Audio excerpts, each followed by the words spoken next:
আমার বাসার washing machine গত 2-3 দিন হলো নষ্ট হয়ে গেছে। সব কিছুই ঠিকঠাক হচ্ছে, বাট ড্রেনিং যে পাইপ সেখান থেকে পানি বের হতে পারছে না। ওয়ালটনকে বেশ কয়েকবার কল করেছি, শেষ পর্যন্ত ওরা আজকে লোক পাঠিয়েছে। তো যে ভদ্রলোক ঠিক করতে এলেন উনি ওয়াশিং মেশিনের অনেক খোঁটাখুটির পর দেখলেন ড্রেনিং পাইপের মধ্যে কাপড় থেকে কোনো একটা অংশ বের হয়ে এভাবে ওই জায়গাটা অবস্ট্রাক্ট করেছিল, সে কারণে পানি বের হচ্ছিল না। উনি ওইটা জাস্ট বের করে বললেন যে ঠিক হয়ে গেছে, এবং আমরা দেখলাম আসলেই ঘটনাটা ঠিক। ভদ্রলোক চার্জ নিলেন 500 টাকা।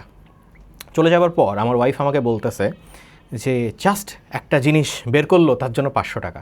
কারণ ব্যাপার সেটা না, ব্যাপার হচ্ছে আমিও ফিউচার ডক্টর ইনশাল্লাহ, আমার ওয়াইফও ফিউচার ডক্টর। এখন রোগী যখন ভাইরাল ফিভার নিয়ে আসবে আর আমি যখন প্রেসক্রিপশনে শুধুমাত্র একটা নাপা লিখবো, রোগীও বাইরে গিয়ে কিন্তু বলবে যে জাস্ট একটা নাপা লিখলোই, নাপার নাম তো আমিও জানি, ফার্মেসিতে গেলেই নাপা কিনতে পাওয়া যায়, এই নাপার জন্য 700 টাকা ভিজিট নিল।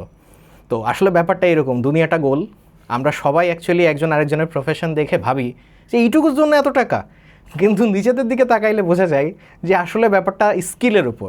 তোমার যদি স্কিল থাকে, সেই স্কিল দিয়ে তুমি যদি একটা সমস্যার সমাধান করো, সেই কাজ যতটুকুই ক্ষুদ্র হোক না কেন, তোমার স্কিলের জন্য তুমি কিছুটা পেমেন্ট ডিজার্ভ করো। সো এইটা অ্যাকচুয়ালি ভাবলে দেখা যায় যে স্বাভাবিকভাবে যারা মেডিকেল ভর্তি পরীক্ষা দেয় তাদের বাবা মাও কিন্তু ডাক্তারদের বেশি বদনাম করে যে একটুখানি লিখে প্রেসক্রিপশন লিখেই অনেক টাকা নিয়ে নিছে। আবার তারা চায় যে আমার ছেলে ডাক্তার হোক, কারণ তারা ঈর্ষা করে যে ডাক্তার অনেক আয় করে, কিন্তু তারা এটা চায় যে ওই অনেক আয় আমার সন্তানও করুক।